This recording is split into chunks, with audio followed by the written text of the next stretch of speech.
Lance Hall here for Let's Discuss with Lance Hall. Happy to welcome Dominick Muzio, lead vocalist and guitarist for the group Wicked Garden. How you doing, Dominick? I'm doing good, man. How you doing? I am doing excellent. First question I got to ask, I saw on your Facebook page you got a bunch of interviews lined up, and after interview number 4, you weren't going to be held responsible for anything you say. Am I after number 4? You're actually number 2. Darn, you're still fresh. Right, I'm still fresh. Speaking of fresh, though, album comes out this Friday. Yes. Cool. Right. I like to approach this as if I'm a new music fan. I've gone to the music store. I'm looking through the albums. I get down to the W's, your Warrant, your Wasp, your Warrior Soul, and I come upon this album by this group, Wicked Garden. Mm-hmm. First thing that jumps out at me is the name of the group. Can you tell me where Wicked Garden came from? Yeah, we actually started as a cover band. We used to play, we were the first Las Vegas band that played just 90s grunge and alternative. Nice. 'Cause everybody out in Vegas does 80s hair metal. Sure. So, we decided, well, if I hear Sweet Child of Mine one more time, I'm going to fucking kill myself. So we decided to do cover songs. We did that for about 4 years and pretty successful at it. And then one night I was outside of a club and, just played a set, and some guy comes up to me and is like, cover bands suck, let's see you write your own stuff. I was like, all right, fucker. So, so I went back, we wrote a couple songs and got a record deal and put an album out. So we win, the way I look at it. Nice. There you go. Take that. Mm-hmm. Then I look at the name of the album, Post-Dystopian Leisure Music. That's a mouthful. Yes, it is. Where's that come from?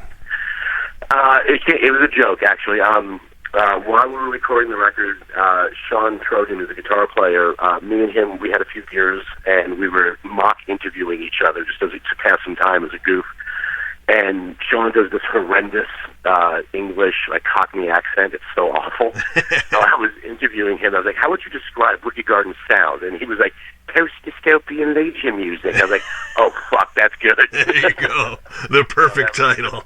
Yeah, and it's funny because the not to get too metaphysical on it, but the imagery of it worked better when we did the photo shoot for the album, and we went out in the middle of the desert to an abandoned mine where there was all this nuclear testing shit going. It was like, yeah, this is perfect. Yeah, goes along well.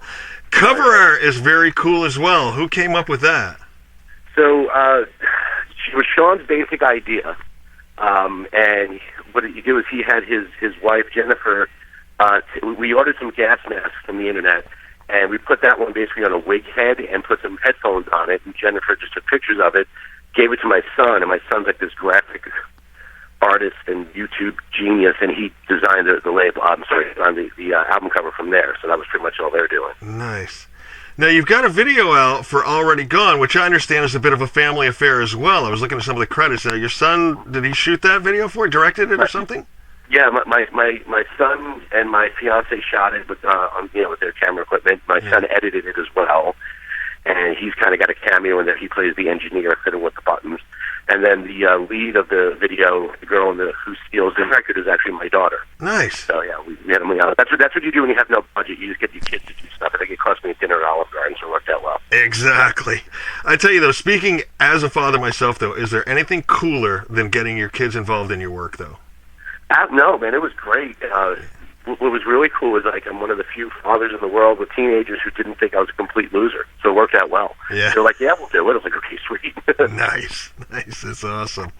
Now, this band has been around since about 2011. You came in about 2014. Current lineup solidified about 2015. So you've been kicking around for a while. Yeah, we've been around. But like you said, you were doing the covers, then you started doing the originals, and now you've got the album out.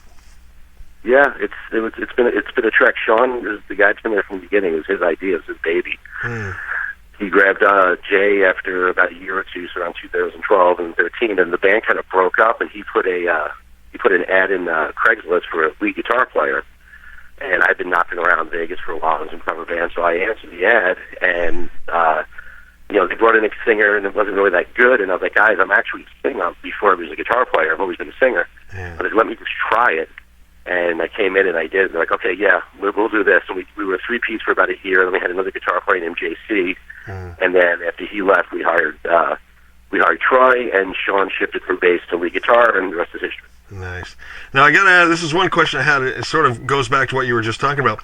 Are you a singer who plays or a player who sings? It depends on what time of part of my life it is. I started off. I've always been a singer. I sang since I was a little kid. Yeah. And I started playing drums when I was really young, and I sucked. And the guys I played with, like, you sing a lot better than you play drums. And then after about a year of just singing, I realized I wanted to strangle every fucking guitar player I ever met in my life. So I was like, all right, I'm just going to play guitar now, too. So it's kind of, it's like, depends on the day of the week that you catch me, you know. Cool. I consider myself mostly a singer who plays, I guess. All right. Let's get into a few of the songs on the album. I sort of highlighted a few. I could ask questions about them all, but I did highlight a few. How Do You Sleep? I love the intro, kind of dark, moody. Then it sort of takes off from there. What can you tell me about How Do You Sleep? We call that Sean's opus. That was like, I think that was the second or third song that we actually wrote together. It was the first one that Sean walked in with and said, hey, I got something, you know. Yeah. And it was funny because, you know, Sean shows me the intro part, so I'm just playing that along, and Sean's playing this beautiful intro solo, you know, and then a minute and a half later, the drums kick in. He's like, okay, now you start singing. I'm like, dude, we're 3 minutes into the song already, you know, so. It's like, there's been 3 key changes, 2 time signatures, like, when do we start singing? So, but yeah, that was mostly Sean. Like, he wrote all the music to that. I think on the record, he plays all the music. So I think I maybe did 1 guitar track on that, and then the rest is Sean. And then, you know, lyrically, it's basically about how do you sleep is, you know, it can be taken 2 ways. Like, how do you sleep at night? Like, you know, like how do you live with yourself? It actually just means, how do you sleep at night when every single thing affects you so badly that you can't function? Yeah. You know, like, the whole song is about basically, you know, my victim hit's bigger than yours, you know, and I don't know how some people function these days like that. Yeah, true. Hey Bitch, loved slinky groove to that. Really like that one a lot. What can you tell us about Hey Bitch? I know you get a lot of questions about this one too. I get that. That's probably the song I get asked the most. They want to know who the bitch is. Yeah. And I always tell them it's not one particular person. It's kind of like a conglomeration of a bunch of bitches that I've known in my life. Wrote that song really quick, man. A friend of mine called me up, and he's going through a divorce, and I've been through one myself, and he was just, you know, kind of going on and on. Like, I felt bad, but I had to, like, cut him, like, dude, I got to go. And I just grabbed the bass, actually, wrote the bass lines first, and the guitar, and then, you know, all the lyrics. And what I always like to tell people is that, because I've gotten some flack from people, like, oh, you can't write a song like that these days. I'm like, well, you didn't really read the lyrics. If you really look at them, by the time you get to the end of the third verse, you realize that the guy singing the song is just as fucked up as the girl he's singing about. Right. You know? So it's basically a caustic relationship that just, you know, it's like a complete dumpster fire from beginning to end. There you go. Cool stuff. Good Luck. That tune was heavy freaking tune. Yeah. Can you tell us about Good Luck? So, okay, so that one is one of the, Troy sings the lead on that, which, by the way, Troy, our bass player, was a lead singer in his other band when he joined us, just to give you an idea of how talented that guy is. Yeah. And Sean wrote that entire song. I think Jay wrote the middle part on the drums and kind of arranged it. And then we had our buddy Todd Kearns from Slash's band come in and sing the backups on it. Nice. And, you know, Sean has been really kind of covert about what the lyrics are about. I have my ideas, but I guess it's kind of personal to him, so I never really questioned him. Right. But I think the lyrics are kind of dark, and it's kind of like, it's almost like you're giving up on somebody, you know? But I know Troy, like, went in there and he nailed it, and it's like, you know, it's one of those songs when we play it, like, live, people always come up to us like, dude, why isn't he singing? I'm like, well, fuck you, man, that's my job. Yeah. So basically what I'm hearing is everybody writes, everybody brings in musical ideas. This is like a total collaborative effort here. Yeah, you know, I mean, in the grand scheme of things, it is at the end of the day. I mean, the good thing is that everybody in the band collaborates. I don't collaborate well when it comes to my ideas. Like if you look at the credits of the album, the stuff that I write, I pretty much write by myself. And that's not because I am a control freak, let me be honest. But I tend to write things beginning to end because of my background and other instruments and stuff. So, like, I'll walk in and go, guys, here's the guitar, here's the bass, I need the drums to do this, here's all the lyrics, I'm done. You know? Right. Whereas, you know, Sean does that on occasion too, but for the most part, it's basically somebody has an idea. Right. Says, hey, I got this riff, what can we do with it? We just jam on it, and then, you know, somebody always takes the lead, whether it's me or Troy or somebody, and says, okay, this is how we're going to arrange it, this is how we're going to sing it, you know, stuff like that. So, yeah, it's pretty collaborative, but more so than it kind of comes off at times. if you ask like people who know me, they just think I'm a complete like fucking lunatic in the studio, which I kind of am. Right. But for the most part, I never turn somebody's idea down. Like if somebody says, "Hey, I think I can do this better," I'm like, "Go for it." Right. Less work I got to do. Yeah, exactly. You mentioned Todd Kearns. He did a duet with you on I-15 South, which is the last one I had a question for you. Great song. Is that one of yours, or you guys write that together, or somebody else come in with it, or? That's Sean, man. That is all Sean. Wow. That is beginning to end, lyrics, music. It's funny because Sean had written "Good Luck" with Todd in mind originally, and when Todd showed up to the studio, I was like, "Look," I said, "let's just get him to try I-15." Because I had been singing it by myself completely, and what I had been doing is I've been altering my voice in all three verses. So I start the first one off really low, like a baritone, and then kind of move my way up. Yeah. And I gave Todd the lyric, and Todd is just a fucking madman. It's like, here's the lyrics. I know you've never heard this song before. What can you do? And then he goes and he just kills it, like destroys the song. And I'm like, oh fuck, that's good. Yeah. So what we basically did then is like, we only had him for about 2 hours, and then he had to go do like Rock Vault or I don't know, tour like the world with Slash. Yeah. And I kind of said, well, what if we just make this a duet? So I went in there and I just sang the first verse, and then I kind of just matched him on the third verse and the choruses to get the harmonies down. And it came out amazing. Like we just looked at each other like, wow, that sounds really good. Like, yeah. That's the song. Like when we play that, everybody looked at each other and went, oh yeah, yeah. That was a great tune, great ender as well. Any more videos in the tube for anything? Yeah, we're going to be doing another one in a couple of weeks. What we have to figure out is which song is going to be the next single, because we have this weird thing going on right now where, the album's been out digitally since April. Right. So we have a bunch of songs that are being streamed a lot in America, and then a couple of songs that are being streamed a lot in Europe and Asia. Mm-hmm. So we kind of got to get on the same page with our American label and our European label and go, okay, which one do you guys want to go with? Because we don't know what to do. Right. I have an idea of what song it's going to be. I think it might be Stained, but that one's doing really well in Europe and Asia right now. But, that's up to the record label, so we'll talk to them trying to figure it out. Cool. And then I got to find a way to convince my kids to do something. There you go. Another dinner at Olive Garden. Right, yeah, exactly. Touring plans at all? Yeah, we're working on that right now. Looks like we're going to go probably at the end of September. We're going to start out. We're going to look at basically the West Coast, Midwest areas for right now. That should take us around about the holidays, and then we're going to kind of reconvene from there. Okay, what do we do after the holidays? Well, I would love to see us go to the Pacific Northwest and maybe head out like towards the east, but it's really dependent on, of course, time and money constraints. So we'll see how it goes. Cool, excellent. Now, to ask you a couple questions about you, I was reading in some of my research, your dad was your biggest musical influence on you. Mm-hmm. Always had music playing, always had a guitar going, took you to your first concert and everything.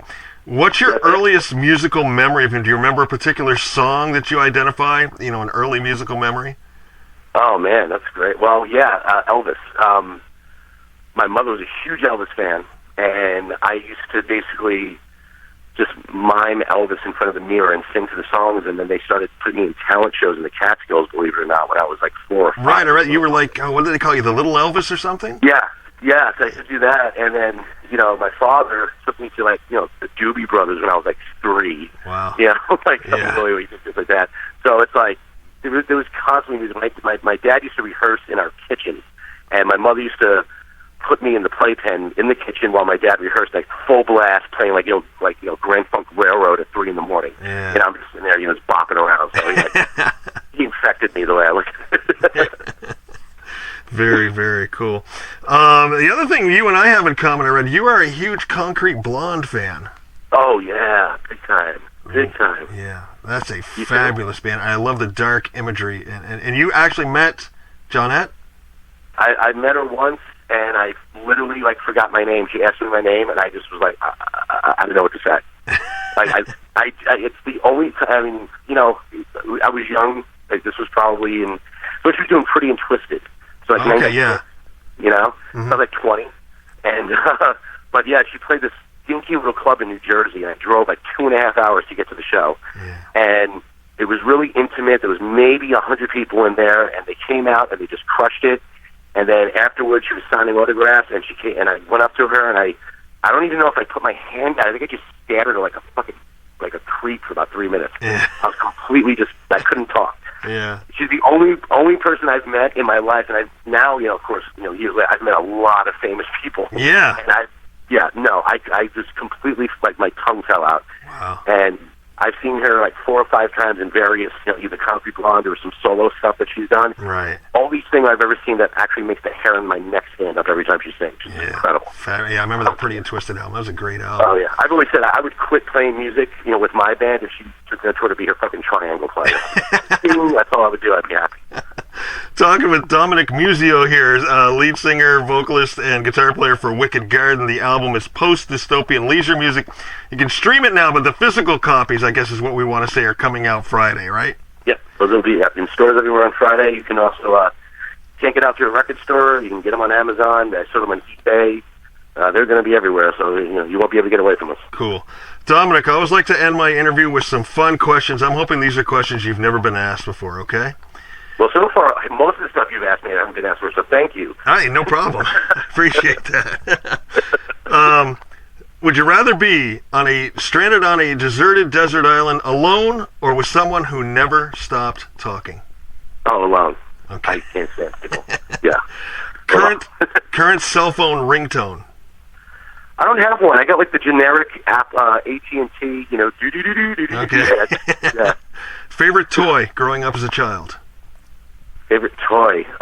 It's my Commodore 64. That was my buddy for a long time. All right. If you could go back in time, we'll stick with your childhood here. If you could go back in time and eat one of your mom's home-cooked meals, what would you pick? Oh, man, I'm Italian. Sauce and meatballs, man. Favorite old-school wrestler? Oh, dude, that's a great question, man. I loved Andre the Giant, which is kind of a cop-out in some ways, because everybody loved Andre the Giant. Yeah, but yeah, man, no, I love. Here's the funny thing: me and my brother used to wrestle in our living room, like after the WWF show on Saturday mornings. Sure. And I would either. My brother was always somebody. He's like Roddy Piper or Bret Hart. I actually always picked, for some stupid reason, either Andre the Giant or Iron Mike Sharp. I have no idea why. Iron Mike Sharp, that's a great one. Yeah. The funny thing is, like, the guy was a jobber his whole career. Yeah. You find out he taught all those guys how to wrestle. Yeah. And he put them all over. It was great. Exactly. Ranks right up there with like the Brooklyn Brawler, Yeah. Oh, yeah. Steve Lombardi, man. Oh, shit. Yeah. All right, here's my last one, and I've been asking this one for a while. I know these biopics are suddenly all really the big thing, but I've been asking this question for quite a while, long before these biopics started to come out. If they were to make a movie of your life, what actor would you have play you in the movie? And it's your movie, your life. You can pick anybody. Ooh, man. I would like to say somebody a lot more handsome than me. No, you can. So here's the funny thing. People always tell me I look like Tiny Tim, and that just pisses me off. God. Who is the... You know what? What? Did you ever see Airheads? Yeah. Brendan Fraser was a pretty good rocker dude. I like to see him do it. Yeah. He did all right. He was. Yeah. He was. He's kind of believable. I dug him. Yeah. Excellent. Well, Dominick, it has been a blast talking to you tonight. I thank you for calling in to Let's Discuss with Lance Hall. We've been talking with Dominick Muzio, once again, lead vocalist, guitar player for Wicked Garden. The album is post-dystopian leisure music, coming out physically this Friday. Vanity Music Group, Shock Records. We want to give a shout-out to Dave Tedder, who lined this up. Yep. Dominick, it's been a blast. Man, this has been great. This was a lot of fun. I appreciate you, man. Thank you. Take care, brother. All right, later. Bye-bye.